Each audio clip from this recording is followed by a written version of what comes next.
평안하셨습니까? 송지호입니다. 여러분, 지갑이나 핸드폰 잃어버리신 적 있으신가요? 아주 작은 것이지만 그걸 잃어버리는 순간 우리는 참으로 무기력한 사람이 됩니다. 당장 여러 가지 제약을 받게 됩니다.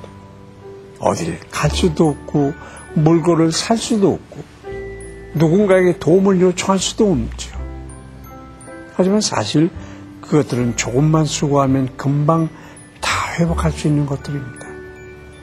하지만 너무 중요하면서도 잃어버리면 바로 회복하기 어려운 것이 있죠. 그건 바로 신앙입니다. 우린 당장 편리함을 주는 물건 하나를 잃어버렸을 때는 무척이나 아쉬워하지만 정작 우리의 영원한 생명을 보장해주는 믿음을 잃어버리고는 아무렇지도 않게 살아가고 있는 것은 아닌가요? 우리의 행복은 인간이 만든 물건들이 보장해주지 못합니다. 주님만이 우리의 삶을 책임져 주십니다. 스스로를 보호하기 위한 바벨탑을 쌓고 계십니까? 우리 힘으로 쌓았던 무엇인가가 있다면 이제는 그것을 허물어버리고 주님 앞에 새롭게 나아가도록 하십시다. 우리 마음을 새롭게 하는 말씀 함께 보도록 하시죠.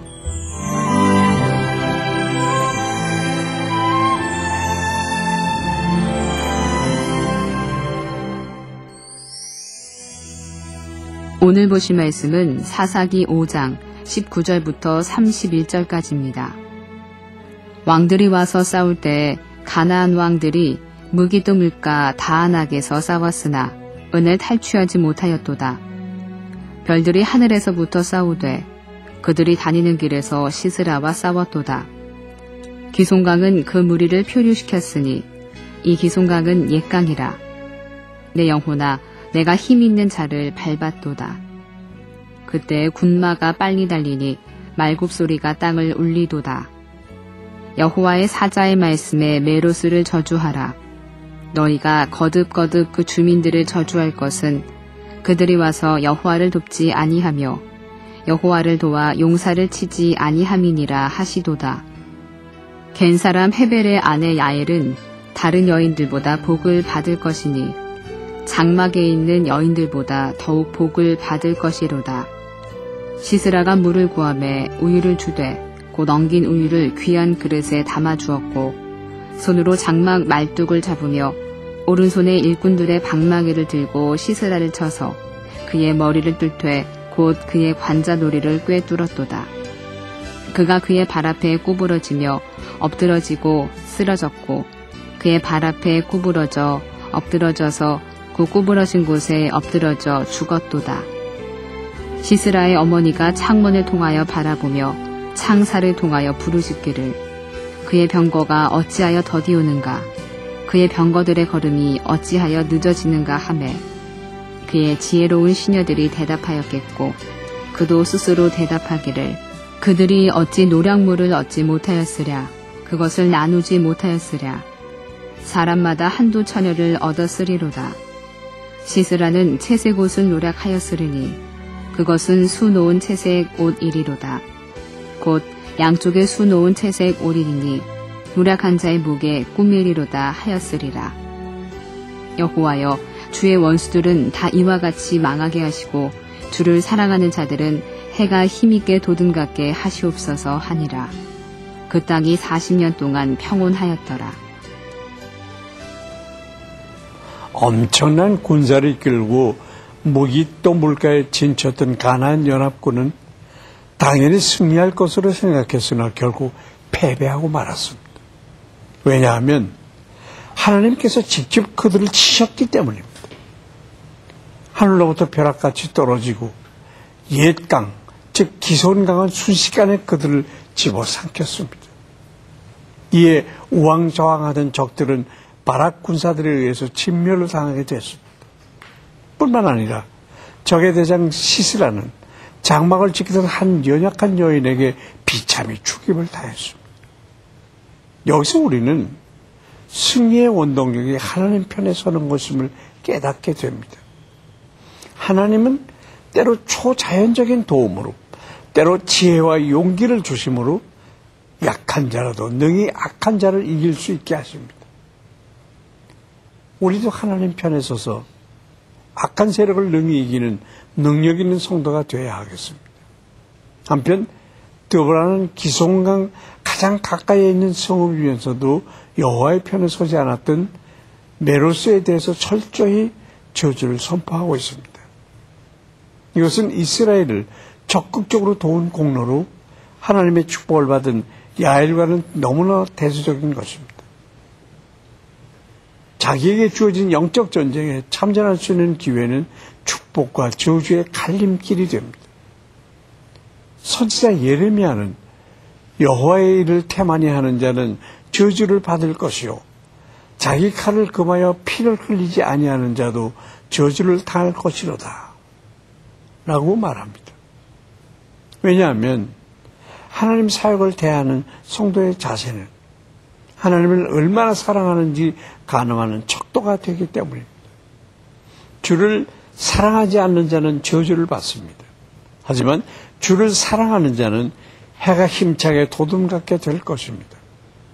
한편 시스라의 어미는 전쟁에 나간 자기 아들이 돌아오지 않자 불안해합니다.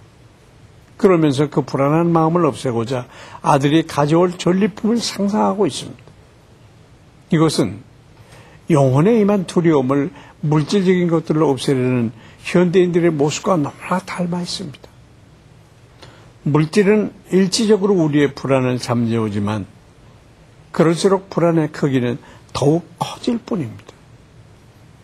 우리의 구원자 되시는 주님께 의탁할 때만 영원한 평안을 얻을 수 있음을 잊어서는 안 되겠습니다.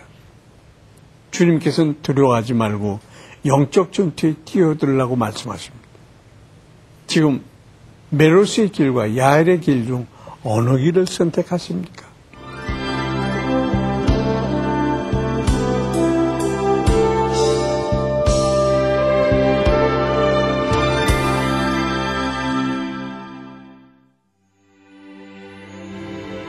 우리의 길이여 생명 되신 하나님 아버지, 이 땅을 살아가면서 승리할 수 있는 유일한 방법은 하나님 편에 서 있는 것임을 깨닫게 하시니 참으로 감사드립니다. 우리는 비록 약하지만 주님 편에 서기만 하면 주님께서 우리의 힘이 되시고 때로는 생각지도 못한 방법으로 우리를 인도하심을 믿습니다. 그 주님을 날마다 따라가는 우리가 되도록 이끌어 주시옵소서. 예수 그리스도의 이름으로 기도합니다. 아멘. 중국 당국은 지난 6월 베이징 최대 미등록 교회들 중 하나인 쇼왕교회 교인 한 명을 구금했다가 그의 고향인 산둥성으로 보냈다고 한 소식통이 전했습니다. 그는 쇼왕교회가 임대 건물 사용을 4월에 금지당하고 3개월째 5개 예배를 드리게 된 이후로 베이징에서 추방된 두 번째 교인입니다. 추방된 이 교인은 신분증을 압수당하고 중국 공산당 창건 90주년 기념일인 7월 1일까지 베이징에 돌아오지 말라는 경고를 받았습니다. 이에 쇼왕교회 지도자들은 동성경찰서와 하이덴 공안국에 의한 이번 강제 추방은 법을 완전히 무시한 처사며 사실상 시민의 가장 기본적인 생존권을 박탈한 것이라고 말했습니다. 이번 일을 처리하는 과정에서 쇼왕교회가 정부와 대결하는 안 좋은 모습으로 반감을 주지 않고 교회에 분열이 없도록 기도합시다. 한 올겐 연주자가 아주 중요한 연주를 앞두고 있었습니다. 연주자는 매일매일 혼신을 다해서 연습을 했고 드디어 연주회가 있는 아침이 밝아왔습니다. 그런데 어제 저녁 연습할 때까지만 해도 분명히 정상이었는데 하나가 이상한 것입니다. 연주자는 안절부절 못하면서 발을 동동 구르고 있었습니다. 그때 그것을 본 한 친구가 이런 말을 합니다. 너무 걱정하지 마. 조율사를 불러서 조율하면 금방 제대로 된 음을 찾을 수 있어. 여러분, 우리가 악기라고 가정해 볼 때 우리를 조율하시는 분은 하나님이시겠죠. 살아가면서 때로는 화음이 맞지 않고 조금 틀어진다고 하더라도 걱정할 필요가 없습니다. 왜냐하면 우리의 사정을 다 알고 계시며 조율하시는 분은 바로 주님이시기 때문입니다. 송재의 귀티동행 여기서 마치겠습니다. 감사합니다.